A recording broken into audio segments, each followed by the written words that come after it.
I knew he was big, but I had no idea he was this big. That's a beautiful deer. He is. Look at all the points on his lip. Yeah, 1, 2, 3, 4, 5. That is a magnum 8-point.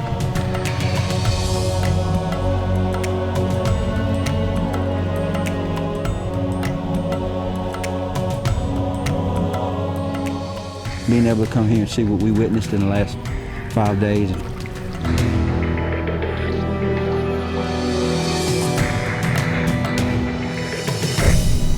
got it, yeah. I don't know if y'all heard us say this the other day, but it seems like every day we get a real good wind, we like to go move stands and hang stands, kind of like hanging them in the rain. If you make any noise, you're pretty much not going to hear it. Hoping we can pull them right down the edge, because you know in the afternoon the sun goes down in the west and more deer like to walk in the shadows, which would be on this basically the south side of the field, and they'll come right down this edge, go through that bottleneck and going where we were yesterday afternoon. And we seen a real good shooter buck yesterday afternoon, big old giant body. I think it was a 9-point, wasn't he?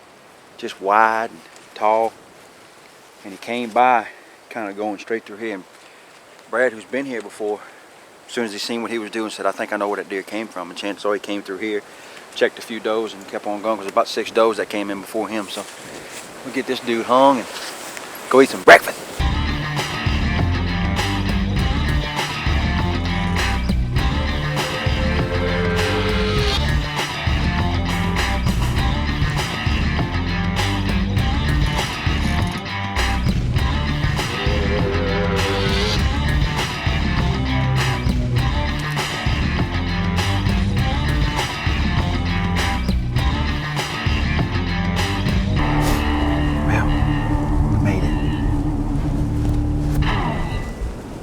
Left to 4. We really ain't been seeing a lot of deer till almost 5 o'clock, so we'll be all right. I had to take a shower and wash my hair, and I had to pretty up for the camera, so that's what took so long. Why are we late? Huh? Why are we late? Because we had to put a new string loop on my bow. And? I had to shoot it, sight it in. And? I had to go to the bathroom. And? Run out of gas. Brad forgot the camera. This first doe cover right here is going to tell us where every one of them's going to go. Now, even though Brad forgot the camera, he and Troy were able to get in the stand with plenty of time.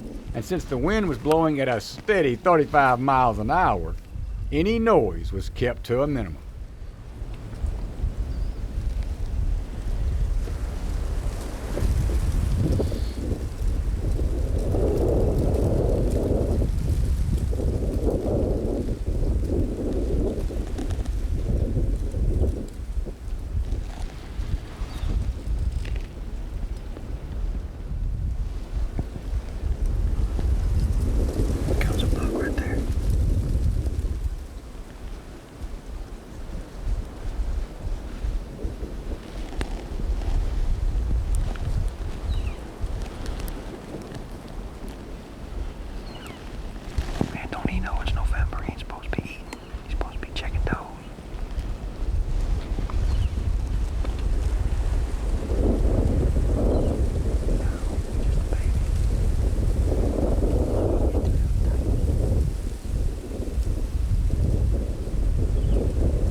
several more deer.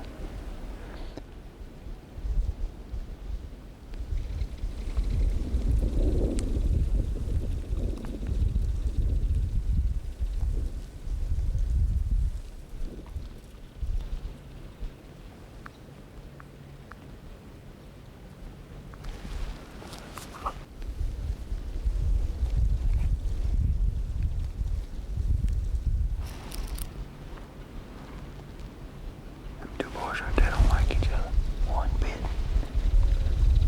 I don't think they're trying to be friends either.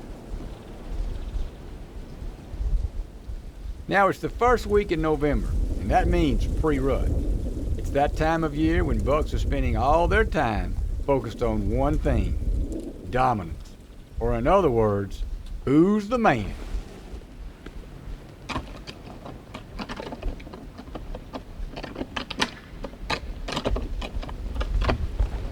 Man, that dude. Check that out, though.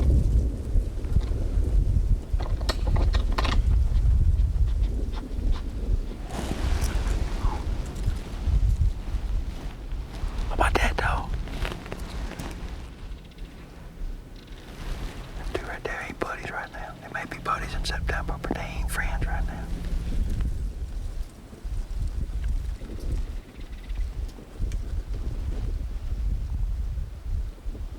Man, that deer's dark, ain't she?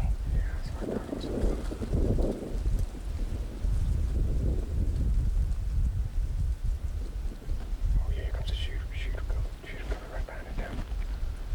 Oh yeah. I got you. Shoot a man. The echo of those two bucks fighting was still in the air when this 9-point came up out of the river bottom to see what was going on in his field. Big eight. Might just be a big, huge eight.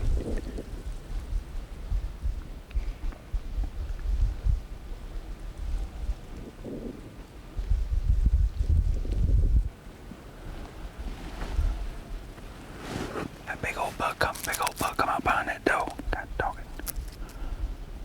Look at him, boy. Just like a big old buck does. He's just standing there looking the situation over.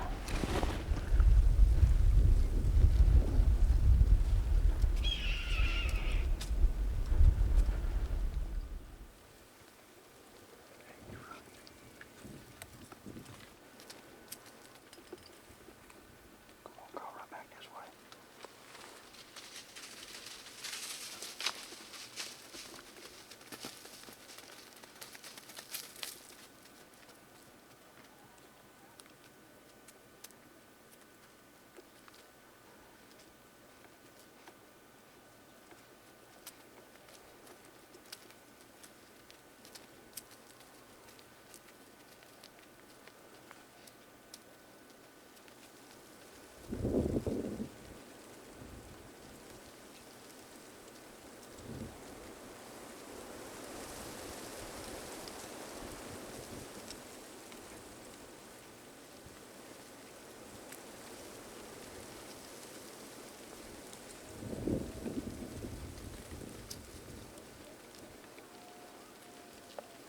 It looked like this buck was going to give Troy a perfect 35-yard shot, but the doe he was chasing had different plans.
Watch him, Brad.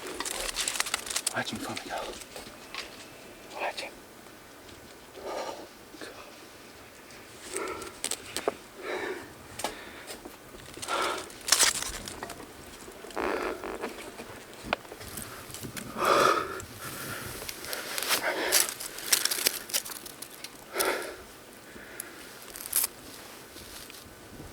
He's in the river right there.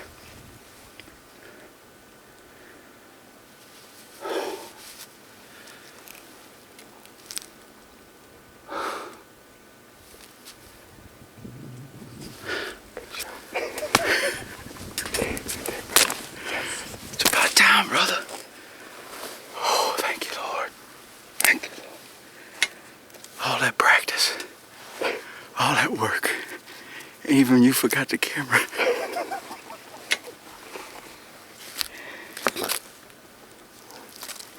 Man, he's a good buck. I've said it before, Brad. People ask us all the time, you know, y'all guys, you see these deer all the time, and you hunt all the time, and you get to go to all these places, and you travel all over the world doing what you do. How do you get excited? That right there is what keeps you going, man. Did you see Ruiz right there? At that little spike. Yeah. Well, he left. That joker was leaving. And I said, well, I ain't got no choice. I didn't want to grunt with all them does standing there. I'm just like you. Because you told me, man, you're going to spook them does. His doe was back, though. He was with that one. Right, but I was going on what he did yesterday. When we seen him at dark, he was way down there on the other stand where we was. Going that way. You're right. So I grunted at him twice. And then knowing they had 2 more bucks down there, he turned and looked, came back, made a scrape. Came in here is and that what took he was doing? Yeah, he was making a scrape on the point. Okay, cool. Grunted him back on in, boy. Look, Yeah. the rubber neck. Hey, Good job. that's what I'm talking about, buddy. Thank you. Thank you. Woo, look at that. Look at that moose. He ain't even a pig, he's a moose. I'm telling you, Brad, that dude right there. It came out right here. He was quartering to me a little bit. Look at that hole them broadheads put. The fat. And it went in.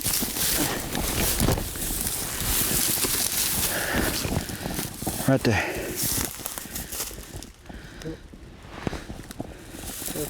High in the lungs. It's actually a little back, but it worked. He didn't go 100 yards. Isn't that something? I'm a lucky man. As Jimmy said, a redneck count, I ain't even counting his points. He got too many. Look right there where he been rubbing on them trees. Hot dog. Okay. Thank you, buddy. I'm a proud boy. I get to go home tomorrow on a plane with a smile. Even if I wouldn't kill one, I'd still be smiling. Being able to come here and see what we witnessed in the last 5 days and film your hunt. What a great deer that was. And having an opportunity and seen this deer yesterday and seen several big bucks. That right there made it all worthwhile. Gosh, he's big, Brad. You want to drag him up the hill for me? Oh, yeah. I know you would.